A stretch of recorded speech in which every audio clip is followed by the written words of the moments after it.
What different types of movies have you starred in? I tend to do either small parts in big movies or big parts in small movies. I tend to do comedy. That's what I'm good at. I've got, let's say, a face for comedy. You know, I'm never going to be the romantic lead.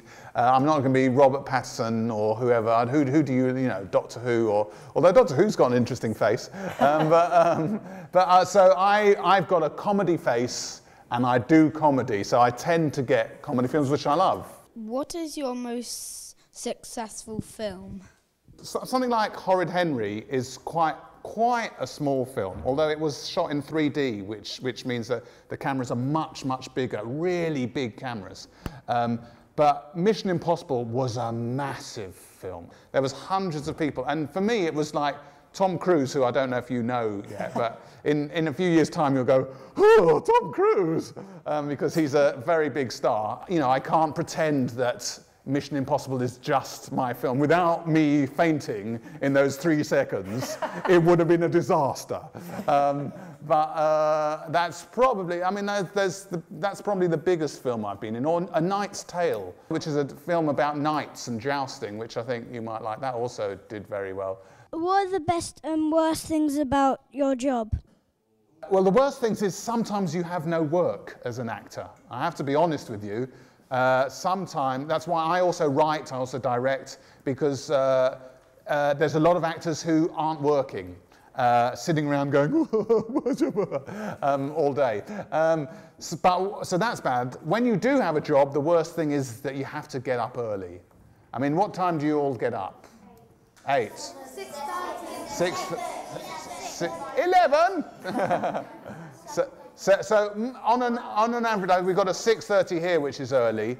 I mean, on an average filming day, if you're working all day, you probably have to get up about 5:30, 6 o'clock. It tends to be worse if you're a woman, because you have to get into makeup early. There's more makeup to be done. So well done if you're a boy who becomes an actor. And it's also worse if you play a lot of monsters, which is what I did when I started out. I seem to always be monsters. The best thing about the job is, well, it's very sociable.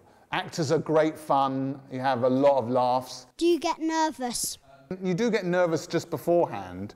When I did this zombie film, which you won't see for a while, then I'm in the first scene. It's called 28 Days Later.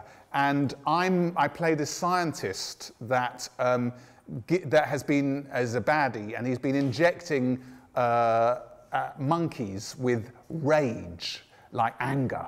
So the word, and I knew that if I didn't say the word rage clearly, I'm asked, what is in that you've been injecting? I had to say the word rage really clearly. If I didn't say it clearly, the whole movie didn't work.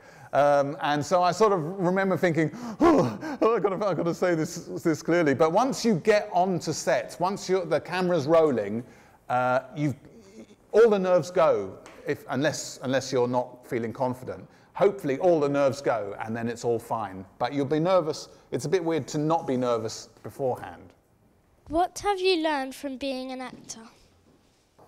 What have I learned from, that's such a, why are the good questions always the difficult ones? What have I learnt? I think I've learnt to be a better actor. I mean, I think that you get better at it. Like with writing or directing, the more I do, I suppose, the better I am.